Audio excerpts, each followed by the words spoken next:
हाँ जी, hello students. ਅੱਜ ਆਪਾਂ ਇੱਕ ਨਵੀਂ ਸੀਰੀਜ਼ ਸਟਾਰਟ ਕਰਨ ਲੱਗੇ ਹਾਂ 100% ਸ਼ਿਓਰ ਕੁਐਸਚਨਸ। ਠੀਕ ਹੈ ਜੀ। ਤੇ ਇਹਦੇ ਵਿੱਚ ਜਿਹੜਾ ਹੈਗਾ ਤੁਹਾਡੇ ਕੋਲ ਮਾਸਟਰ ਕੈਡਰ ਦੇ ਜਿੰਨੇ ਇੰਪੋਰਟੈਂਟ ਕੁਐਸਚਨ ਆਉਣ ਵਾਲੇ ਨੇ ਪੋਸੀਬਿਲਿਟੀਜ਼, ਐਸਾ ਨਹੀਂ ਕਿ ਬਿਲਕੁਲ ਪ੍ਰੀਵੀਅਸ ਈਅਰ ਕੁਐਸਚਨ ਪੇਪਰ ਨੂੰ ਦੇਖ ਕੇ ਆਪਾਂ ਤਿਆਰੀ ਕਰ ਸਕਦੇ ਹਾਂ, ਡਿਫਰੈਂਟ ਬੜਾ ਠੀਕ ਠਾਕ ਆ ਸਕਦਾ ਹੈ।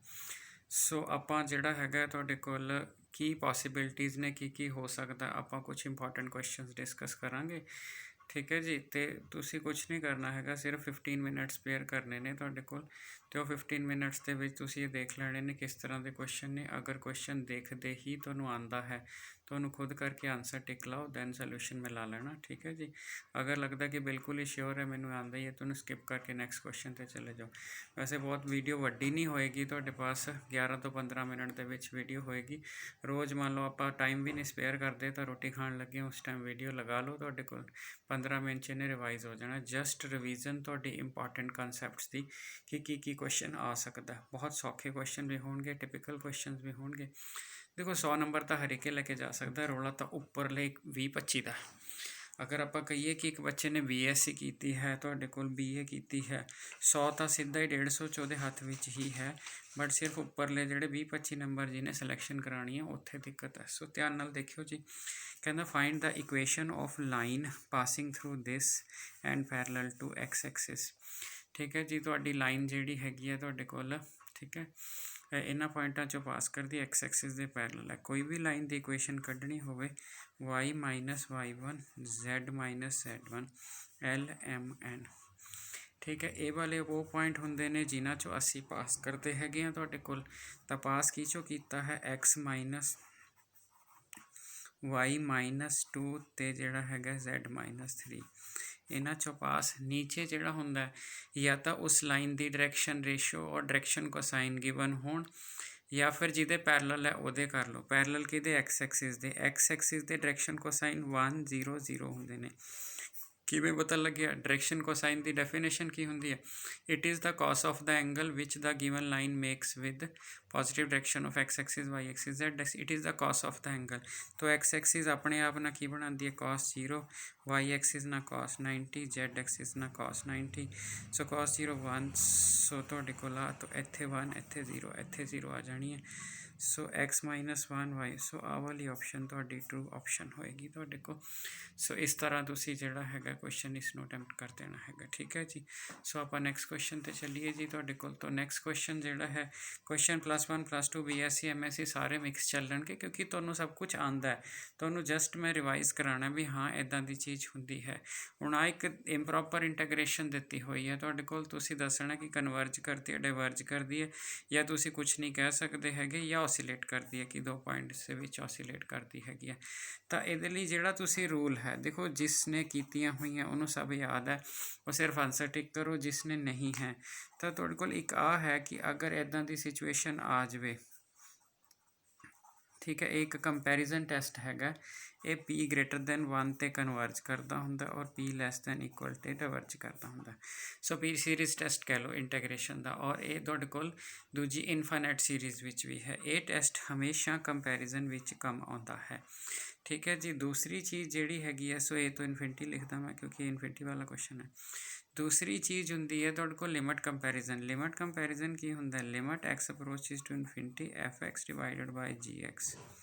अगर ये L आ जाता और L नॉन जीरो फाइनाइट हुंदा है, मैं रीजन मैं क्वेश्चन सीधा भी कर सकता सी, पर मैं रीजन लिख रहा वहाँ, कई स्टूडेंट्स ने नहीं किया हुंदा वो चीज़, तो उन्होंने टेस्ट की मतलब पता नहीं होंदा टेस्ट का, फिर वो यूजलैस हो जाएगा क्वेश्चन। इन केस तुहानूं आंदा दैन वीडियो नूं पॉज करो, खुद आंसर टिक कर लो, फिर मिला लेना। So x approaches to infinity f(x) g(x), अगर L नॉन जीरो फाइनाइट आ जाए, जीरो नहीं होना चाहिए, इन्फिनिटी नहीं होना चाहिए, then f(x) and g(x) behave alike, मतलब f(x) ते g(x) की इंटैग्रेशन लै लो, चाहे ए तो इन्फिनिटी तुसी ये बिहेव अलाइक होंगे।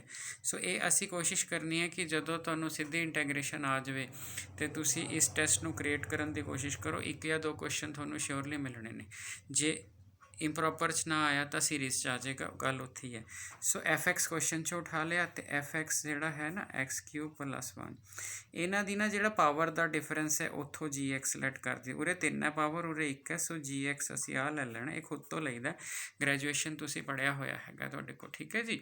ਸੋ ਐਫ ਐਕਸ ਅਤੇ ਜੀ ਐਕਸ ਅਸੀਂ ਖੁਦ ਤੋਂ ਮਤਲਬ ਇਸ ਡਿਨੋਮੀਨੇਟਰ ਅਤੇ ਉਹਦੀ ਨਿਊਮਰੇਟਰ ਦੀ ਐਕਸ ਦੀ ਪਾਵਰ ਦਾ ਡਿਫਰੈਂਸ ਲੈ ਲਿਆ। ਹੁਣ ਆਪਾਂ ਐਫ ਐਕਸ ਅਤੇ ਜੀ ਐਕਸ ਨੂੰ ਡਿਵਾਈਡ ਕਰਨਾ ਔਰ ਐਕਸ ਅਪਰੋਚਿਸ ਟੂ ਇਨਫਿਨਿਟੀ ਲੈਣੀ ਹੈ ਲਿਮਟ। ਤਾਂ ਐਫ ਐਕਸ ਸਾਡਾ ਸੀਗਾ ਆਹ ਵਾਲਾ ਐਕਸ ਕਿਊਬ ਪਲੱਸ 1, ਨੀਚੇ ਤੁਹਾਡੇ ਕੋਲ ਆ ਜੀ ਐਕਸ ਉਹ ਹੋਣਾ ਚਾਹੀਦਾ ਹੈ ਜਿਹਦੀ ਨੇਚਰ ਆਪਾਂ ਨੂੰ ਨੋਨ ਹੋਵੇ, ਜੀ ਐਕਸ ਉਹ। ਅਤੇ ਤੁਸੀਂ ਕਰਨਾ ਕੀ ਹੈ, ਤੁਸੀਂ ਬਸ ਆ ਇੱਕ ਹੀ ਕੁਐਸਚਨ ਦੇਖਿਆ, ਅਗਰ ਤੁਹਾਨੂੰ ਆਉਂਦਾ ਤਾਂ ਬੜੀ ਵਧੀਆ ਗੱਲ ਹੈ, ਸ਼ਾਬਾਸ਼ ਹੈ, ਠੀਕ ਹੈ। ਅਤੇ ਜੇ ਬਾਈ ਚਾਂਸ ਤੁਹਾਨੂੰ ਨਹੀਂ ਆਉਂਦਾ, ਇਸ ਨੂੰ ਦੇਖ ਕੇ ਬੁੱਕ ਵਿੱਚੋਂ ਇਹਦੇ ਨਾਲ ਦੇ 2 ਜਾਂ 3 ਕੁਐਸਚਨ ਜ਼ਰੂਰ ਅਟੈਂਪਟ ਕਰ ਲੈਣੇ ਨੇ। ਸੋ ਜੀ ਐਕਸ ਨੂੰ ਤੁਸੀਂ ਡਿਵਾਈਡ ਕੀਤਾ, ਅਲਟੀਮੇਟਲੀ ਇਹ limit x approaches to infinity, ਉਰੇ ਵੀ limit x approaches to infinity ਹੈ। ਸੋ ਐਕਸ ਕਿਊਬ ਨੀਚੇ ਜਿਹੜਾ ਹੈਗਾ ਤੁਹਾਡੇ ਕੋਲ ਤੋ ਇਹ ਵਾਲੀ ਚੀਜ਼ ਆ ਗਈ। ਔਰ ਇਹ ਚੀਜ਼ ਤੁਹਾਨੂੰ ਪਤਾ ਵੀ ਮੈਂ ਸਿੰਪਲੀਫਾਈ ਲਿਮਟ 'ਚ ਕਰਨੀ ਹੈ ਤਾਂ ਮੈਂ 1/x ਕਿਊਬ ਕਰ ਦੂੰਗਾ, limit x approaches to infinity, ultimately ਇਹ ਕੱਟ ਗਿਆ 1/infinity 0 1। ਸੋ 1 ਆ ਗਿਆ ਤੁਹਾਡੇ ਪਾਸ। ਇਹਦਾ ਮਤਲਬ ਕਿਆ ਆ ਗਿਆ, ਇਹਦਾ ਮਤਲਬ ਤੁਸੀਂ ਨੋਨ ਜ਼ੀਰੋ ਫਾਈਨਾਈਟ ਆ ਗਏ। ਨੋਨ ਜ਼ੀਰੋ ਫਾਈਨਾਈਟ ਤੇ ਇਹ ਵਾਲੀਆਂ ਚੀਜ਼ਾਂ ਬਿਹੇਵ ਲਾਈਕ ਕਰਦੀਆਂ। ਔਰ ਜੀ ਐਕਸ ਅਸੀਂ ਉਹ ਸਿਲੈਕਟ ਕਰਦੇ ਹਾਂ ਜਿਹਦੀ ਸਾਨੂੰ ਨੇਚਰ ਨੋਨ ਹੋਵੇ। ਹੁਣ ਆ ਮੇਰਾ ਜੀ ਐਕਸ ਹੈ ਨਾ, ਹਾਂ ਮੇਰਾ ਜੀ ਐਕਸ ਹੈ। ਔਰ ਜੀ ਐਕਸ ਇੱਥੇ ਜਾ ਕੇ ਦੇਖੋ ਤੁਹਾਡੇ ਕੋਲ ਜੀ ਐਕਸ ਦੀ ਨੇਚਰ ਕੀ ਹੈ, ਜੀ ਐਕਸ ਦੀ ਨੇਚਰ 'ਚ p > 1 ਹੈ, ਕਨਵਰਜੈਂਟ ਹੈ। ਮਤਲਬ 1/x ਉਰੇ ਸਕੇਅਰ ਹੋਵੇ ਤਾਂ ਇਹਦੀ ਨੇਚਰ ਕਿਆ ਹੋਊਗੀ, ਕਨਵਰਜੈਂਟ ਹੋਊਗੀ। ਔਰ ਇਹ ਟੈਸਟ ਕਹਿੰਦਾ ਕਿ ਬਿਹੇਵ ਲਾਈਕ ਕਰਦੀਆਂ, ਇਹਦਾ ਮਤਲਬ ਤੁਸੀਂ ਕਨਵਰਜੈਂਟ ਹੋਵੋਗੇ ਤੁਹਾਡੇ ਕੋਲ। ਸੋ ਇਹ ਟੈਸਟ ਨਾਲ ਬਹੁਤ ਜ਼ਿਆਦਾ ਕੁਐਸਚਨ ਸੋਲਵ ਹੋ ਜਾਂਦੇ ਆ। ਮਾਸਟਰ ਕੈਡਰ ਦਾ ਪੇਪਰ ਮੁਸ਼ਕਿਲ ਨਹੀਂ ਆਉਂਦਾ, ਪੇਪਰ ਥੋੜ੍ਹਾ ਜਿਹਾ ਸਪੀਡ ਨਾਲ ਕਰਨਾ ਪਏਗਾ, ਠੀਕ ਹੈ ਜੀ। ਸੋ ਮਤਲਬ ਕਮਿੰਗ ਲੈਕਚਰਸ ਅੱਜ ਆਪਾਂ ਜਿਹੜਾ ਹੈਗਾ ਮੇਰੇ ਖਿਆਲ ਅੱਜ 8 ਤਰੀਕ ਹੈ, 8 ਤੁਹਾਡਾ 29 ਤਰੀਕ ਨੂੰ ਪੇਪਰ ਹੈ ਅਤੇ ਨੀਅਰਲੀ 20 ਦਿਨ ਲਾ ਕੇ ਚੱਲੀਏ। ਅਤੇ 20 ਦਿਨ 'ਚ ਅਗਰ ਮੈਂ 10 ਤੋਂ 15 ਵੀਡੀਓ ਪਾ ਦਿੰਦਾ ਤਾਂ ਜ਼ਰੂਰ ਦੇਖਿਓ, ਖਾਸ ਕਰਕੇ ਉਹ ਜਿਹੜੇ ਮੇਰੇ ਕੋਲ ਪੜ੍ਹੇ ਹੋਏ ਆ ਜਾਂ ਤੁਹਾਡੇ ਪਾਸ ਜਿਹੜੇ ਮੈਨੂੰ ਫੋਨ 'ਤੇ ਪੁੱਛ ਰਹੇ ਹੈ ਵੀ ਗਾਈਡੈਂਸ ਕਿਸ ਤਰ੍ਹਾਂ ਸਰ ਤੁਹਾਡੇ ਕੋਲ ਜਿਹੜਾ ਹੈਗਾ ਵੀ ਆਪਾਂ ਤਿਆਰੀ ਕਿਵੇਂ ਕਰੀਏ, ਠੀਕ ਹੈ। ਬਹੁਤ ਸਾਰੇ ਸਟੂਡੈਂਟ ਪੁੱਛ ਰਹੇ ਵੀ ਐਵੇਂ। ਸੋ ਮੇਨ ਚੀਜ਼ ਉਹ ਸਾਰੀਆਂ ਚੀਜ਼ਾਂ ਮੈਂ ਕਵਰ ਕਰ ਰਿਹਾ ਵਾਂ, ਉਸ ਤੁਹਾਡੇ ਸਾਰੇ ਕੰਸਰਨ ਜਿਹੜੇ ਉਹ ਕਵਰ ਕਰ ਰਿਹਾ, ਠੀਕ ਹੈ ਜੀ। ਸੋ ਅਗਲਾ ਕੁਐਸਚਨ ਜਿਹੜਾ ਹੈਗਾ ਤੁਹਾਡੇ ਕੋਲ ਇਹ ਵਾਲਾ ਹੈਗਾ ਤੁਹਾਡੇ ਪਾਸ, ਠੀਕ ਹੈ। ਤਾਂ ਇਹ ਚੀਜ਼ ਕਨਵਰਜ ਕਰੇ ਕੀ ਤੁਹਾਡੇ ਕੋਲ ਤਾਂ ਕੀ ਆਪਸ਼ਨ ਆਏਗੀ, ਠੀਕ ਹੈ ਜੀ। ਸੋ ਇਹ ਬੇਸਿਕਲੀ ਜਿਹੜਾ ਹੈ ਇਹ ਗਾਮਾ ਇੰਟੈਗਰਲ ਹੈ ਤੁਹਾਡੇ ਪਾਸ, ਠੀਕ ਹੈ ਜੀ। ਸੋ ਗਾਮਾ ਇੰਟੈਗਰਲ ਹੈ ਔਰ ਤੁਹਾਨੂੰ ਯਾਦ ਹੋਵੇ ਗਾਮਾ ਇੰਟੈਗਰਲ ਪੋਜ਼ੀਟਿਵ 'ਤੇ ਕਰਦਾ ਹੈ। ਹੁਣ ਇੱਕ ਚੀਜ਼ ਦਾ ਬਹੁਤ ਧਿਆਨ ਨਾਲ ਖਿਆਲ ਰੱਖਣਾ ਤੁਹਾਡੇ ਕੋਲ, ਉਹ ਜਿਹੜੀ ਚੀਜ਼ ਹੈ ਤੁਹਾਡੇ ਕੋਲ ਵੀ ਉਸ ਵਿੱਚ ਜਿਹੜਾ ਹੈ ਆਪਾਂ ਨੇ ਅਗਰ ਮੈਨੂੰ ਕੋਈ ਕੁਐਸਚਨ ਆ ਜਾਂਦਾ ਹੈ ਤੁਹਾਡੇ ਕੋਲ ਬਈ ਉਰੇ ਐਮ ਦੀ ਕੋਈ ਸਪੈਸੀਫਿਕ ਵੈਲਿਊ ਆ ਜਾਂਦੀ ਹੈ, ਠੀਕ ਹੈ, ਤਾਂ ਵੀ ਮੈਂ ਕੰਪੈਰੀਜ਼ਨ 'ਚ ਕੁਐਸਚਨ ਕਰ ਸਕਦਾ ਵਾਂ ਤੁਹਾਡੇ ਕੋਲ ਜਿਹੜਾ ਹੈਗਾ। ਤਾਂ ਆਪਾਂ ਦੇਖ ਸਕਦੇ ਹਾਂ ਕਿ ਉਹ m0 ਤੋਂ ਵੱਡਾ ਕਿ ਨਹੀਂ ਹੈ, ਤਾਂ ਕੰਪੈਰੀਜ਼ਨ 'ਚ ਵੀ ਆਪਾਂ ਇਸ ਨੂੰ ਯੂਜ਼ ਕਰ ਸਕਦੇ ਹਾਂ ਅਗਰ ਤੁਹਾਡੇ ਪਾਸ ਆਵੇ। ਸੋ ਅੱਗੇ ਸੀਰੀਜ਼ ਦਿੱਤੀ ਹੈ ਇਹ ਵਾਲੀ ਸੀਰੀਜ਼ e⁻x² ਇੰਟੈਗਰੇਸ਼ਨ 'ਚ ਬਿਨਾਂ ਇੰਟੈਗਰੇਸ਼ਨ ਤੋਂ ਦਿਓ ਤਾਂ ਵੀ ਆਹੀ ਚੀਜ਼ ਆਉਣੀ ਹੈਗੀ ਹੈ ਤੁਹਾਡੇ ਕੋਲ, ਠੀਕ ਹੈ ਜੀ। ਸੋ ਅਗਰ ਆਪਾਂ ਇਹ ਚੀਜ਼ ਦੇਖੀਏ ਤੁਹਾਡੇ ਕੋਲ ਤਾਂ ਇਹਨੂੰ ਆਪਾਂ ਦੇਖੀਏ ਕਿ ਕਨਵਰਜ ਕਰਦੀ ਹੈ ਕਿ ਡਿਵਰਜ ਕਰਦੀ ਹੈ। ਈ ਦੀ ਨਾ ਐਕਸਪੈਂਸ਼ਨ ਹਰ ਬੰਦੇ ਨੂੰ ਪਤਾ ਹੈ 1 + x ਨੀਚੇ x²/2 ਫੈਕਟੋਰੀਅਲ, ਠੀਕ ਹੈ ਜੀ। ਆਪਾਂ ਮੰਨ ਕੇ ਚੱਲਦੇ ਹਾਂ ਤੁਸੀਂ ਸਾਰੇ BSc MSc ਵਾਲੇ ਸਟੂਡੈਂਟ ਹੋ, ਇਹ ਸਭ ਨੂੰ ਪਤਾ ਹੈ ਤੁਹਾਡੇ ਪਾਸ। ਇਹਦਾ ਮਤਲਬ ਜੇ ਮੇਰੇ ਪਾਸ x² ਹੋਵੇ ਤਾਂ 1x²/2 ਫੈਕਟੋਰੀਅਲ ਹੋ ਗਿਆ, x² ਦਾ ਸਕੇਅਰ/2 ਫੈਕਟੋਰੀਅਲ ਹੋ ਗਿਆ ਐਂਡ ਸੋ ਔਨ। ਇਹ ਐਕਸਪੋਨੈਂਸ਼ੀਅਲ ਵਾਲੇ ਸਾਰੇ ਕੁਐਸਚਨ ਤੁਹਾਡੇ ਇੱਦਾਂ ਹੀ ਹੈਂਡਲ ਹੋ ਜਾਣੇ ਨੇ, ਤੁਸੀਂ ਧਿਆਨ ਰੱਖਣਾ ਥੋੜ੍ਹਾ ਜਿਹਾ। ਅਬ e⁻x² 1 + x²/2 ਆ ਗਿਆ, ਠੀਕ ਹੈ ਜੀ। ਸੋ ਜਦੋਂ ਆਹ ਵਾਲੀ ਚੀਜ਼ ਆ ਗਈ ਤੁਹਾਡੇ ਕੋਲ ਤਾਂ ਇੱਕ ਚੀਜ਼ ਤਾਂ ਸ਼ਿਓਰ ਹੈ ਤੁਹਾਡੇ ਕੋਲ ਬਈ ਜਿਹੜਾ ਹੈਗਾ ਏ e⁻x² ਬਹੁਤ ਵੱਡਾ ਹੁੰਦਾ ਇਕੱਲੇ x² ਨਾਲੋਂ, ਕਿਉਂਕਿ ਇਹ 'ਚ ਕਈ x² ਆ ਗਏ। ਸੋਚ ਕੇ ਦੇਖੋ 1 + x² ਪਲੱਸ ਆ ਪਲੱਸ ਕਿੰਨੀਆਂ ਟਰਮਾਂ ਦਾ ਜੋੜ ਬਣਦਾ, ਅਤੇ ਜੇ ਇਕੱਲਾ ਇਹਦੇ ਨਾਲ ਆ ਜਾਏ ਕੰਪੈਰੀਜ਼ਨ 'ਚ ਤਾਂ ਇਹ ਬਹੁਤ ਵੱਡਾ ਹੋ ਜਾਊਗਾ, ਠੀਕ ਹੈ ਜੀ। ਸੋ ਇਹ ਰੂਲ ਹੈਗਾ ਤੁਹਾਡੇ ਕੋਲ, ਠੀਕ ਹੈ। ਔਰ ਐਕਸਪੋਨੈਂਸ਼ੀਅਲ ਵਾਲੇ ਸਾਰੇ ਕੁਐਸਚਨ ਇੱਦਾਂ ਹੈਂਡਲ ਹੋ ਜਾਂਦੇ ਆਈਦਰ ਫਰੋਮ ਸੀਰੀਜ਼ ਔਰ ਫਰੋਮ ਇੰਪਰੋਪਰ ਇੰਟੈਗਰੇਸ਼ਨ ਔਰ ਰਾਈਮਨ। ਇਹ ਤੁਹਾਨੂੰ ਰਾਈਮਨ 'ਚ ਇੰਪਰੋਪਰ 'ਚ ਸਭ ਕੁਝ ਸਾਰੀਆਂ ਥਾਵਾਂ 'ਤੇ ਇੱਕੋ ਜਿਹੀਆਂ ਚੀਜ਼ਾਂ ਚੱਲਣੀਆਂ ਹੈਗੀਆਂ ਨੇ। ਔਰ ਮੈਂ ਅਗਲੇ ਲੈਕਚਰਸ 'ਚ ਕੁਝ ਸੀਰੀਜ਼ ਦੀਆਂ ਚੀਜ਼ਾਂ ਵੀ ਕਵਰ ਕਰੂੰਗਾ ਤੁਹਾਡੇ ਕੋਲ, ਠੀਕ ਹੈ। ਸੋ ਲੋ ਜੀ, ਤੁਸੀਂ ਸਿਰਫ ਇੱਕ ਦਿਨ 'ਚ 15 ਮਿੰਟ ਸਪੇਅਰ ਕਰਨੇ ਮੈਕਸੀਮਮ ਬਸ। ਸੋ ਜੇ ਮੈਂ ਇਹਨੂੰ ਉਲਟਾ ਕਰਾਂ ਤਾਂ ਇਹ ਐਵੇਂ ਆ ਜਾਏਗਾ, ਹੈ ਨਾ। ਔਰ ਇਹਨੂੰ ਮੈਂ ਇੱਦਾਂ ਲਿਖ ਲਾਂ। ਹੁਣ ਆਹ ਵਾਲੀ ਸਿਚੁਏਸ਼ਨ ਬੜੀ ਵਧੀਆ ਸਿਚੁਏਸ਼ਨ ਹੈ ਤੁਹਾਡੇ ਕੋਲ ਕਿ ਤੁਸੀਂ e ਦੀ ਪਾਵਰ x ਇਹ ਤੋਂ ਛੋਟਾ, ਇਹਦਾ ਮਤਲਬ ਪਤਾ ਕੀ ਹੋਇਆ, ਇਹਦਾ ਮਤਲਬ ਹੋਇਆ ਕਿ ਉਹਦੀ ਇੰਟੈਗਰੇਸ਼ਨ ਜੇ ਮੈਂ ਲੈ ਲਾਂ ਤਾਂ ਰਾਈਮਨ 'ਚ ਪ੍ਰੋਪਰਟੀ ਹੈ, ਜੇ ਫੰਕਸ਼ਨ ਛੋਟਾ ਤਾਂ ਇੰਟੈਗਰੇਸ਼ਨ ਵੀ ਛੋਟੀ। ਠੀਕ ਹੈ ਜੀ, ਜੇ ਫੰਕਸ਼ਨ ਵੱਡਾ ਤਾਂ ਇੰਟੈਗਰੇਸ਼ਨ ਵੀ ਵੱਡੀ। ਸੋ ਮੈਂ ਆ ਲੈ ਲਈ ਤੁਹਾਡੇ ਪਾਸ। ਠੀਕ ਹੈ ਜੀ, ਹੁਣ ਇਹਦੀ ਇੰਟੈਗਰੇਸ਼ਨ ਛੋਟੀ, ਇਸ ਬਾਰੇ ਆਪਾਂ ਨੂੰ ਬਿਲਕੁਲ ਪਤਾ ਹੈ ਕਿਉਂਕਿ ਆਪਾਂ ਪਿੱਛੇ ਇੱਕ ਟੈਸਟ ਕੀਤਾ ਸੀਗਾ। ਟੈਸਟ ਆਪਾਂ ਫਿਰ ਮੈਂ ਦੁਬਾਰਾ ਲਿਖ ਦਿੰਦਾ ਕਿ ਅਗਰ a ਤੋਂ ਇਨਫਿਨਿਟੀ x ਦੀ ਪਾਵਰ p ਹੋਵੇ ਤਾਂ p ਗ੍ਰੇਟਰ ਦੈਨ 1 'ਤੇ ਇਹ ਕਨਵਰਜੈਂਟ ਹੁੰਦੀ ਹੈ। ਤੋ ਜਿਹੜਾ ਹੈਗਾ ਤੁਹਾਡੇ ਕੋਲ, ਤੋ ਆਹ ਵਾਲੀ ਚੀਜ਼ ਮੈਨੂੰ ਪੱਕਾ ਪਤਾ ਹੈ ਕਿ ਕਨਵਰਜੈਂਟ ਹੈ। ਸੋ ਜੇ ਇਹ ਚੀਜ਼ ਕਨਵਰਜੈਂਟ ਹੈ, ਕਨਵਰਜੈਂਟ ਦਾ ਮਤਲਬ ਫਾਈਨਾਈਟ ਤੋਂ ਛੋਟੀਆਂ ਚੀਜ਼ਾਂ ਇਨਫਾਈਨਾਈਟ ਨਹੀਂ ਹੋਇਆ ਕਰਦੀਆਂ। ਤੋ ਅਗਰ e ਦੀ ਪਾਵਰ x ਵਾਲਾ ਕੋਈ ਕੁਐਸਚਨ ਆਇਆ ਤਾਂ ਇੱਦਾਂ ਕਰਨ ਦੀ ਕੋਸ਼ਿਸ਼ ਕਰਨਾ। ਸੋ ਇਹ ਕਨਵਰਜੈਂਟ ਰਹੇਗਾ ਤੁਹਾਡੇ ਕੋਲ। ਠੀਕ ਹੋ ਗਿਆ ਜੀ। ਸੋ ਇਸ ਚੀਜ਼ ਦਾ ਖਿਆਲ ਰੱਖਣਾ ਤੁਹਾਡੇ ਕੋਲ। ਤੋ ਆ ਗਏ ਆਪਾਂ ਨੈਕਸਟ ਕੁਐਸਚਨ 'ਤੇ। ਨੈਕਸਟ ਕੁਐਸਚਨ 0 ਤੋਂ infinity sign x over x ਦੀ ਵੈਲਿਊ ਕੀ ਹੋਏਗੀ, ਇਹਨੂੰ ਯਾਦ ਰੱਖਣਾ। ਇਹ ਐਕਸਪ੍ਰੈਸ਼ਨ ਨਹੀਂ ਬਣਾਉਣਾ π/2 ਕਿਉਂਕਿ ਨਾ ਇਹ ਡਿਰਿਚਲਿਟ ਦਾ ਸਟੈਂਡਰਡ ਰਿਜ਼ਲਟ ਹੈ। ਡਿਰਿਚਲਿਟਸ ਇੰਟੈਗਰਲ ਕਹਿੰਦੇ ਨੇ ਇਹਨੂੰ। ਸੋ ਐਦਾਂ ਵੀ ਕੁਐਸਚਨ ਆ ਸਕਦਾ, which of the following is Dirichlet's integral. ਤੋ ਡਿਰਿਚਲਿਟ ਦਾ ਇੰਟੈਗਰਲ ਹੈ ਇਹ ਤੁਹਾਡੇ ਕੋਲ। ਸੋ ਡਿਰਿਚਲਿਟ ਫੰਕਸ਼ਨ, ਡਿਰਿਚਲਿਟ ਇੰਟੈਗਰਲ, ਇਹ ਬੜੀਆਂ ਠੀਕ ਠਾਕ ਸਟੈਂਡਰਡ ਫਾਰਮਸ ਨੇ ਤੁਹਾਡੇ ਕੋਲ ਅਤੇ ਇਹ ਬੰਦੇ ਨੂੰ ਪਤਾ ਹੋਣੀਆਂ ਚਾਹੀਦੀਆਂ ਨੇ ਤੁਹਾਡੇ ਕੋਲ। ਸੋ ਇਹ ਵਾਲਾ ਫੰਕਸ਼ਨ ਤੁਸੀਂ ਸਿੱਧਾ ਯਾਦ ਰੱਖਣਾ ਹੈ ਕਿ ਅਗਰ ਸਾਈਨ x ਓਵਰ x 0 ਤੋਂ ਇਨਫਿਨਿਟੀ ਆ ਗਿਆ, ਠੀਕ ਹੈ, ਤਾਂ ਇਹ ਡਿਰਿਚਲਿਟ ਇੰਟੈਗਰਲ ਹੈ, ਇਹਦੀ ਵੈਲਿਊ π/2 ਹੋਊ। ਜੇ ਸਾਈਨ ਸਕੇਅਰ x ਆ ਗਿਆ, ਸਾਈਨ ਕਿਊਬ x ਆ ਗਿਆ, ਕੁਛ ਉੱਦਾਂ ਦੀ ਸਿਚੁਏਸ਼ਨ ਆ ਗਈ ਤੁਹਾਡੇ ਕੋਲ, ਠੀਕ ਹੈ, ਤਾਂ ਉਸ ਕੇਸ ਵਿੱਚ ਜਿਹੜਾ ਹੈਗਾ ਇਹ ਤੁਹਾਡੇ ਕੋਲ ਬਈ ਆਪਾਂ ਸਹੀ ਕਰ ਲਾਂਗੇ, ਤੁਹਾਡੇ ਕੋਲ ਇਹਦਾ ਯੂਜ਼ ਕਰ ਲਾਂਗੇ। ਉਹ ਮੈਂ ਅਗਲੇ ਕੁਐਸਚਨ ਡਿਸਕਸ ਕੀਤਾ। ਸੋ ਕੁਐਸਚਨ ਨੰਬਰ 6 ਆ ਗਿਆ ਤੁਹਾਡੇ ਪਾਸ, ਕਹਿੰਦਾ ਜੀ ਵਿਚ ਆਫ ਦਾ ਫੋਲੋਇੰਗ। ਠੀਕ ਹੈ, ਟਾਈਮ ਦਾ ਮੈਂ ਖਿਆਲ ਰੱਖ ਰਿਹਾ ਜੀ ਤੁਹਾਡੇ ਕੋਲ। ਠੀਕ ਹੈ, ਜ਼ਿਆਦਾ ਬੜੀ ਨਹੀਂ ਹੋ ਕਿਉਂਕਿ ਜਿੰਨੀਆਂ ਵੀ ਹਾਲ ਤੱਕ ਕਮੈਂਟਸ ਆਏ, ਕਮੈਂਟ ਤਾਂ ਘੱਟ ਹੁੰਦੇ ਨੇ, ਬੱਚੇ ਫੋਨ ਹੀ ਕਰ ਲੈਂਦੇ ਨੇ ਕਿਉਂਕਿ ਉਹੀ ਦੇਖ ਰਹੇ ਨੇ ਜਿਹੜੇ ਪਤਾ ਜਿਨ੍ਹਾਂ ਨੂੰ ਵੀ ਮੇਰਾ ਲੈਕਚਰ ਹੈ ਅਤੇ ਮੈਂ ਦੇਖਣਾ, ਮੇਰੇ ਕੋਲ ਪੜ੍ਹਿਆ ਹੋਇਆ। So which of the following set is compact. Compact prove ਕਰਨ ਲਈ ਦੋ ਚੀਜ਼ਾਂ ਪ੍ਰੂਵ ਕਰਨੀਆਂ ਹੁੰਦੀਆਂ, ਇੱਕ ਤਾਂ ਹੁੰਦੀ ਹੈ ਕਲੋਜ਼ਡ, ਇੱਕ ਬਾਊਂਡਡ। ਅਗਰ ਤੁਸੀਂ ਖਿਆਲ ਰੱਖਣਾ ਕਿਉਂਕਿ ਕਈ ਵਾਰ ਥਿਓਰੈਟੀਕਲ ਕੁਐਸਚਨ ਵੀ ਆ ਜਾਂਦਾ ਕਿ ਇੱਕ ਕਲੋਜ਼ ਅਤੇ ਇੱਕ ਬਾਊਂਡਡ, ਇਹ ਵਾਲੀ ਚੀਜ਼ ਜਿਹੜੀ ਹੁੰਦੀ ਹੈ ਨਾ, ਇਹ ਕਲੋਜ਼ਡ ਹੈ ਅਤੇ ਬਾਊਂਡਡ ਹੈ। ਇਹ ਜੇ ਤੁਸੀਂ ਉਹਦੇ ਵਿੱਚ ਪੜ੍ਹੀ ਹੋਵੇ ਤੁਹਾਡੇ ਪਾਸ ਕੰਪੈਕਟ, ਇਹਨੂੰ ਹੇਨ-ਬੋਰਲ ਲੈਮਾ ਕਹਿੰਦੇ ਸੀ ਜਾਂ ਹੇਨ-ਬੋਰਲ ਥਿਓਰਮ ਕਹਿੰਦੇ ਸੀਗੇ। ਤੋ ਅਗਰ ਤੁਸੀਂ ਕਲੋਜ਼ਡ ਹੋ, ਬਾਊਂਡਡ ਹੋ, ਤਾਂ ਤੁਸੀਂ ਇੰਟਰਵਲ, ਤਾਂ ਤੁਸੀਂ ਕੰਪੈਕਟ ਜ਼ਰੂਰ ਹੋਵੋਗੇ। ਮਤਲਬ ਮੈਂ ਇਹਨੂੰ ਜਿਹੜਾ ਨੇਮ ਵੀ ਲਿਖ ਦਿੰਦਾ ਕਿਉਂਕਿ ਜਿਹੜਾ ਹੈ ਨਾ HEINE ਹੇਨ-ਬੋਰਲ। ਠੀਕ ਹੈ, ਕਈ ਵਾਰ ਕਿਆ ਹੁੰਦਾ ਕਿ ਆਪਾਂ ਨੂੰ ਸਵਾਲ ਨਹੀਂ ਆਉਂਦਾ, ਆਪਾਂ ਨੂੰ ਐਂ ਪੁੱਛ ਲੈਂਦਾ which of the following statement is of Heine Borel theorem but due to Heine Borel theorem, ਜਾਂ which of the following is condition of compactness. ਤਾਂ ਕੰਪੈਕਟਨੈਸ ਲਈ ਤੁਸੀਂ ਕੀ ਕਰਨਾ ਹੈ, ਤੁਹਾਡੇ ਪਾਸ ਕਲੋਜ਼ ਅਤੇ ਬਾਊਂਡਡ ਇੰਟਰਵਲ। ਸੋ ਹਮੇਸ਼ਾ ਇੰਟਰਵਲ, ਕਲੋਜ਼ਡ ਬਾਊਂਡਡ ਇੰਟਰਵਲ ਹਮੇਸ਼ਾ ਕੰਪੈਕਟ ਹੁੰਦਾ ਹੈ। ਬਸ ਡੈਫੀਨੇਸ਼ਨ ਕੰਪੈਕਟ 'ਚ ਬਹੁਤ ਕੁਛ ਹੈ ਜੀ ਤੁਹਾਡੇ ਕੋਲ। ਠੀਕ ਹੈ, ਉਹ ਹੁਣ ਜਿਸ ਨੇ ਪੜ੍ਹੀ ਹੋਈ ਹੈ ਤਾਂ ਠੀਕ ਹੈ ਕਿ ਤੁਸੀਂ ਓਪਨ ਕਵਰ ਲੈਣਾ, ਉਹਦਾ ਫਾਈਨਾਈਟ ਸਬ ਕਵਰ ਬਣਾਉਣਾ। ਪਰ ਜਿਹਨੇ ਨਹੀਂ ਪੜ੍ਹੀ ਹੋਈ ਤੁਹਾਡੇ ਕੋਲ, ਠੀਕ ਹੈ, ਉਹਨੂੰ ਟੈਨਸ਼ਨ ਲੈਣ ਦੀ ਲੋੜ ਨਹੀਂ ਗੀ। ਸਿੰਪਲ ਅਗਰ ਮੈਂ ਇਹ ਦੇਖਾਂ ਤੁਹਾਡੇ ਪਾਸ, ਅਗਰ ਮੈਂ n ਦੀ ਗੱਲ ਕਰਾਂ, ਠੀਕ ਹੈ ਜੀ, n ਮੇਰਾ ਤਾਂ ਖਿੰਡਿਆ ਪਿਆ ਹੈ, ਇਹ ਨਾ ਕਲੋਜ਼ਡ ਹੈਗਾ ਤੁਹਾਡੇ ਪਾਸ, ਠੀਕ ਹੈ, ਇਹ ਬਾਊਂਡਡ ਤਾਂ ਜਿਹੜਾ ਹੈ ਹੀ ਨਹੀਂਗਾ ਤੁਹਾਡੇ ਪਾਸ। ਠੀਕ ਹੈ, ਸੋ ਕਿਉਂਕਿ 1 2 3 ਚੱਲੀ ਜਾਣਾ ਹੈ, ਰੈਸ਼ਨਲ ਨੰਬਰ ਨੇ ਚੱਲੀ ਜਾਣਾ ਹੈ, ਸਿਰਫ ਇੱਕ ਆਹ ਇੰਟਰਵਲ ਆਊਗਾ ਜਿਹੜਾ ਕਲੋਜ਼ਡ ਵੀ ਹੈ। ਆ ਵੀ ਬਾਊਂਡਡ ਨਹੀਂ ਕਿਉਂਕਿ ਇਨਫਿਨਿਟੀ ਆਉਂਦੀ, ਇਹ ਵੀ ਰੁਕਦਾ ਨਹੀਂ ਕਿਤੇ, ਇਹ ਵੀ ਰੁਕਦਾ ਨਹੀਂ। ਸੋ ਇਹ ਬਾਊਂਡਡ ਤਾਂ ਹੈ ਹੀ ਨਹੀਂ ਜੀ ਇਹਨਾਂ 'ਚ ਕੋਈ। ਬਟ ਆਹ ਵਾਲਾ ਜਿਹੜਾ ਹੈਗਾ ਆ ਕਲੋਜ਼ਡ ਵੀ ਹੈਗਾ ਹੈ ਅਤੇ ਬਾਊਂਡਡ ਵੀ ਹੈਗਾ। ਸੋ ਖਿਆਲ ਰੱਖਣਾ ਫਰੀ ਦੇ ਨੰਬਰ ਨੇ। ਇੰਨੀ ਕੁ ਚੀਜ਼ ਅਗਰ ਮੰਨ ਲਓ ਤੁਸੀਂ ਅੱਜ ਤੱਕ ਪੜ੍ਹਿਆ ਵੀ ਨਹੀਂ ਹੈਗਾ ਇਹ, ਤਾਂ ਵੀ ਕੋਈ ਦਿੱਕਤ ਵਾਲੀ ਗੱਲ ਨਹੀਂ ਗੀ ਤੁਹਾਡੇ ਕੋਲ।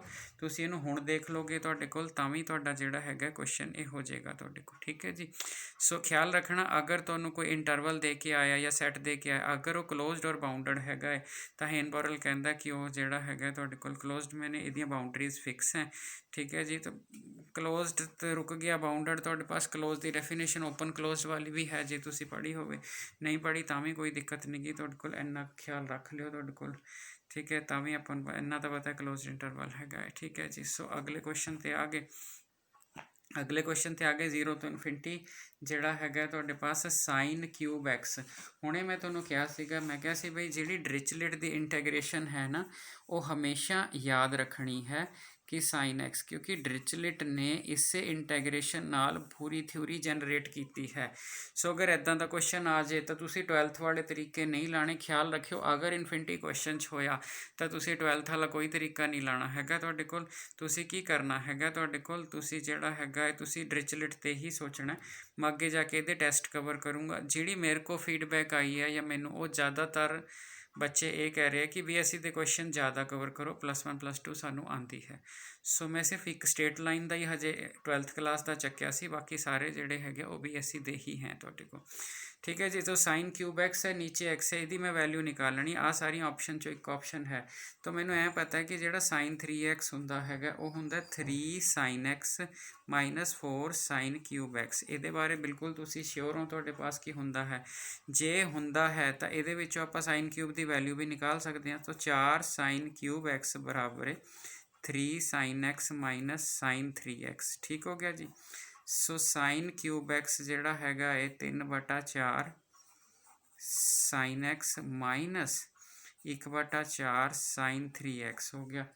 ਸੋ ਇਹ ਚੀਜ਼ ਹੋਗੀ ਜੀ। ਜੇ ਇਹ ਚੀਜ਼ ਹੋਗੀ ਤੁਸੀਂ 0 ਤੋਂ ਇਨਫਿਨਿਟੀ ਲਿਆ, ਠੀਕ ਹੈ ਜੀ। ਸੋ 0 ਤੋਂ ਇਨਫਿਨਿਟੀ ਉਹਦੇ ਵਿੱਚ ਨਾ ਆਪਾਂ ਵੈਲਿਊ ਭਰਤੀ 3/4 sin x -1। ਇਸੇ ਤਰ੍ਹਾਂ ਸਾइन क्यूब ਦਾ ਸਕੇਅਰ ਦਾ ਇੱਦਾਂ ਤੁਹਾਡੇ ਪਾਸ ਤੁਸੀਂ ਐਡਜਸਟਮੈਂਟ 'ਚ ਕੁਐਸਚਨਸ ਕੱਢ ਸਕਦੇ ਹੋ। ਸੋ sin 3x ਆ ਗਿਆ।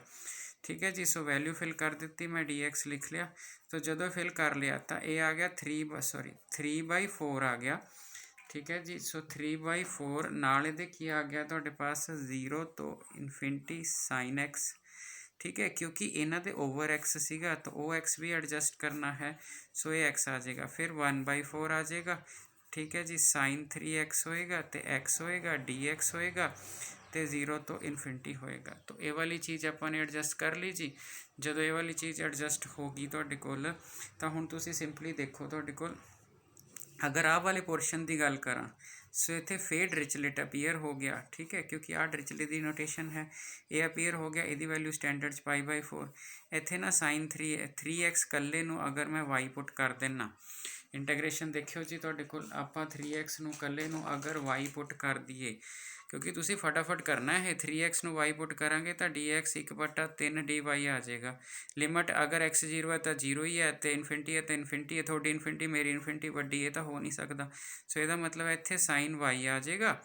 ਠੀਕ ਹੈ ਜੀ। ਤੇ ਨੀਚੇ ਜਿਹੜਾ ਹੈਗਾ ਤੁਹਾਡੇ ਪਾਸ, ਕਿਉਂਕਿ y ਤੁਸੀਂ ਪੁੱਟ ਕਰਤਾ ਨਾਲ ਤੁਸੀਂ 1/3 dy ਕਰਤਾ। ਠੀਕ ਹੈ ਜੀ। ਤਾਂ x ਦੀ ਜਿਹੜੀ ਵੈਲਿਊ ਆਣੀ ਸੀਗੀ ਉਹ ਵੀ y/3 ਆਣੀ ਸੀਗੀ, ਤਾਂ ਉਹਦੇ ਨਾਲ ਆਹ ਕੈਂਸਲ ਹੋ ਜਾਊਗਾ। ਸੋ ਇਹ ਵੀ ਠੀਕ ਹੋ ਗਿਆ ਜੀ ਤੁਹਾਡੇ ਕੋਲ। ਠੀਕ ਹੈ, ਹੁਣ ਜੇ ਤੁਸੀਂ ਧਿਆਨ ਨਾਲ ਦੇਖੋ ਬਈ ਅੱਗੇ ਸਿਚੁਏਸ਼ਨ ਕੀ ਬਣੀ। ਸੋ ਇਹ ਆ ਗਿਆ 3 ਜਿਹੜਾ ਹੈਗਾ ਤੁਹਾਡੇ ਕੋਲ 8 ਨਾਲ ਆ ਗਿਆ ਪਾਈ। ਠੀਕ ਹੈ, ਮਾਈਨਸ ਇੱਥੇ 1/4 ਸੀ sin y/y। ਨੋਟੇਸ਼ਨ ਦਾ ਕੋਈ ਚੱਕਰ ਨਹੀਂ, y ਹੋਵੇ ਚਾਹੇ x ਹੋਵੇ ਤਾਂ ਇਹ ਵੀ ਡਿਰਿਚਲਿਟ ਦਾ ਇੰਟੈਗਰੇਸ਼ਨ ਬਣ ਗਿਆ। ਸੋ π/2 ਅਗਰ ਮੈਂ ਬਾਹਰ ਕੱਢ ਲੈਣਾ ਨਾ ਵੀ ਕੱਢਾਂ ਤਾਂ 8 ਮੇਰਾ ਆਨਸਰ, 3π -π ਸੋ 2π/8 ਸੋ π/4। ਸੋ π/4 ਤੁਹਾਡਾ ਇਹਦਾ ਆਨਸਰ ਹੈਗਾ ਜੀ।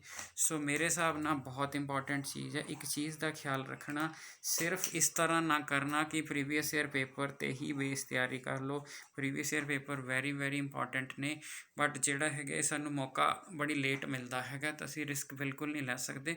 ਪ੍ਰੀਵੀਅਸ 'ਚ ਇੱਦਾਂ ਦਾ ਕੁਝ ਹੈ ਨਹੀਂਗਾ ਤੁਹਾਡੇ ਕੋਲ, ਬਟ ਮੈਂ ਇਸ ਚੀਜ਼ ਨੂੰ ਕਵਰ ਕੀਤਾ, ਇਸ ਦਾ ਖਿਆਲ ਰੱਖਣਾ। ਠੀਕ ਹੈ ਜੀ। ਸੋ ਬਾਕੀ ਨੈਕਸਟ ਲੈਕਚਰਸ ਕਰਦੇ ਹਾਂ। Thank you.